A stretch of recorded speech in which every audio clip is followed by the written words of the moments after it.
Mwiriho neza, iyi ni Kisonge TV, uyu munsi tugiye kubagezaho amateka ya baraje ya Nkamba. Reka mbanze nkwibutse wowe niba ari ubwa mbere dukurikiye, kora kuri subscribe ubundi kandi ukazogera kugira ngo ube uwa mbere mu kubona amakuru yacu gatanu kuri gatanu, kandi ndagushimiye. Umva ibi neza, baraje ya Nkamba. Iyi baraje kari akadendezi gato gato ndetse gato cyane kuko zajya kuhira imyaka y'abaturage gake gake. Uko iminsi yagendaga ishira kagiye gafata indi ntera, gahindura ishusho ndetse n'imiterere, kaba kanini ku kigero cy'aho kaba baraje. Gusa ntabwo byari bikagoye habe na gatoya, kuko kari gafite undi mugezi ukendagamo wo bitaga iyi Gashaki. Nayo ni akandi kagezi kari hakurya yayo kamena amazi buri munsi, buri segonda ndetse na buri munota, kayimena muri baraje.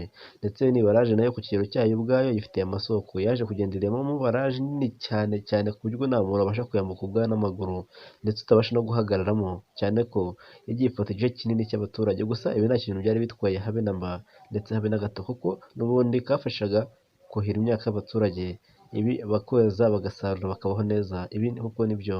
Gusa ejo bundi mu gihumbi kimwe magana cyenda mirongo icyenda na kane kaje guhindura imiterere ndetse n'imyumvire abari bahatuye, bakabonamo indiri nziza yo kuba batuma abatutsi b'inzirakarengane.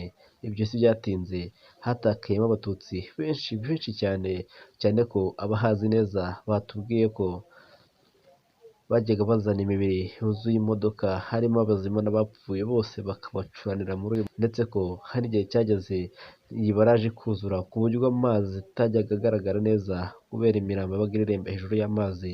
Ibi niyo mpamvu rero twebwe nk'abaturage ndetse na Kisonge TV byabaye ngombwa ko mu gitondo cya kare tuzindukira mu karere ka Kayonza mu murenge wa Ruramira, aho kuri iyo baraje iherereye, kugira tujye mu muganda rusange wo gushakisha iyo mibiri, cyane ko iyi ari baraje icyari icyuzi gikanganye cyahindutse ubusa, aho byabaye ngombwa yuko aya mazi yose akamwa, yose agashiramo.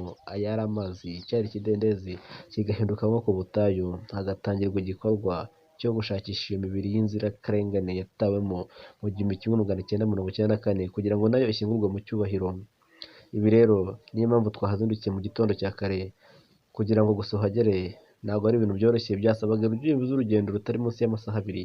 Ukimara kuhinjira rero hari abaganga biteguye neza, bapimaga akantu ku kandi nta mususu, bagapima ko urwaye korona virusi, ubundi hagakurikirwaho ya gahunda yo kubahiriza amabwiriza ya Minisiteri y'Ubuzima ya metero imwe kuri metero imwe, igikorwa kigatangira.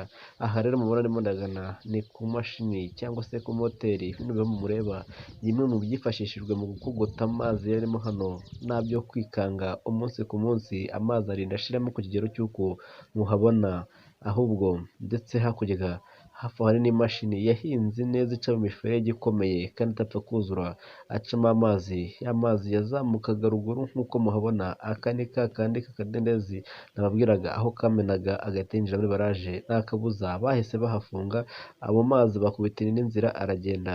Gusa hagati aho igikorwa cyo cyaratangiye. Tega neza amatwi wumva ibi. Igikorwa cyaratangiye, kimaze gutangira imibiri itangira kubona. Ubu ngubu hamaze kuboneka imibiri isaga 130 ndetse inarenga. Urumva rero ko nabyo kwirirwa uzuyaza cyangwa se kwirirwa ushidikanya. Aha ngaha ho hari imibiri myinshi cyane y'abatutsi. Impamvu mvuga ibi nta yindi, ni uko ahamaze gushakishwa ni hato cyane kurusha ahasigaye.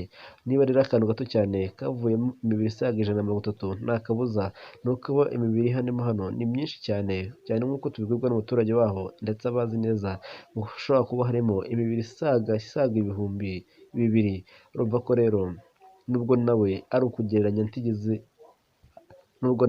ukugereranya tubizi neza, gusa harimo imibiri myinshi cyane. Mbere yuko dusoza iyi nkuru, turasaba umuntu wese waba ufite amakuru ahagije kuri iyi baraje ya Nkamba, cyangwa se ku cyahoze ari baraje ya Nkamba cy'abatutsi baba barajugunywemo, ko yayatanga kugira ngo ushakishe imibiri yose ishyingurwe mu cyubahiro. Reka ngushimire wowe wafashe umwanya wo gukurikirana Kisonge TV, ndetse nawe wakoze subscribe kugira ngo ujye ubasha gufata amakuru yacu gatanu kuri gatanu. Ngushimire, mugire amahoro. Mwari mukurikirana Kisonge TV, mwese mugire amahoro, twibuke twiyubaka.